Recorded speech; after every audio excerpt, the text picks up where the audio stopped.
তুমি সফল হলে তোমার ছেঁড়া জামাটা ইতিহাস হয়ে থাকবে, আর তুমি ব্যর্থ হলে তোমার স্যুট পরা টাই পরা জামাটাও সবচাইতে ঘৃণিত হয়ে থাকবে। এটাই বাস্তবতা। তাই সফলতা হচ্ছে আসল। সফলতা পেতে হলে কষ্টের কোনো বিকল্প নেই। কষ্ট যেখানে, সফলতা সেখানে। কষ্ট করলে মিষ্ট আসে, কথাটা একেবারে সত্যি কথা। তাই কি করতে হবে, যে আমাদেরকে বুঝতে হবে যে আমরা কোথায় আছি, আমরা কি করতেছি, আমার ধারা কি সফলতা আসবে। আসলে অনেক সময় দেখা যায় আমার টাকা পয়সা কোনো কিছু নেই, তাই বোঝা যায় যে আমার দ্বারা কোনো সফলতা আসবে না।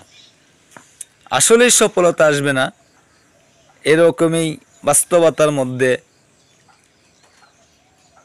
আছি।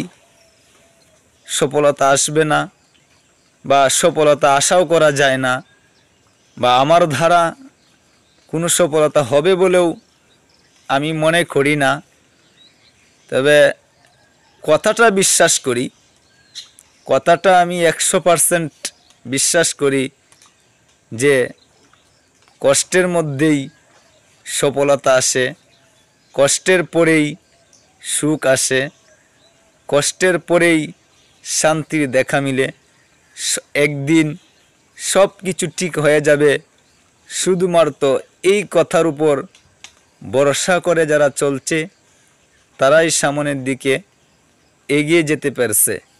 যে একদিন সফল হব, তোমাদেরকে দেখিয়ে দেব বলে অনেক সময় অনেক বিপদে পড়েও, অনেক সময় অনেক কাজে গিয়ে ব্যর্থ হয়েও যে নামটির দ্বারা আমরা উৎসাহ পাই, সেই নামটি হচ্ছে ইনশাআল্লাহ।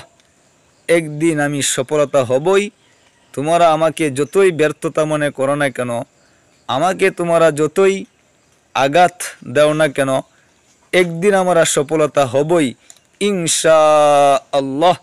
এই আল্লাহ ভরসা নামটার মাধ্যমেই অনেকের জীবন বেঁচে আছে আশা এবং স্বপ্ন নিয়ে।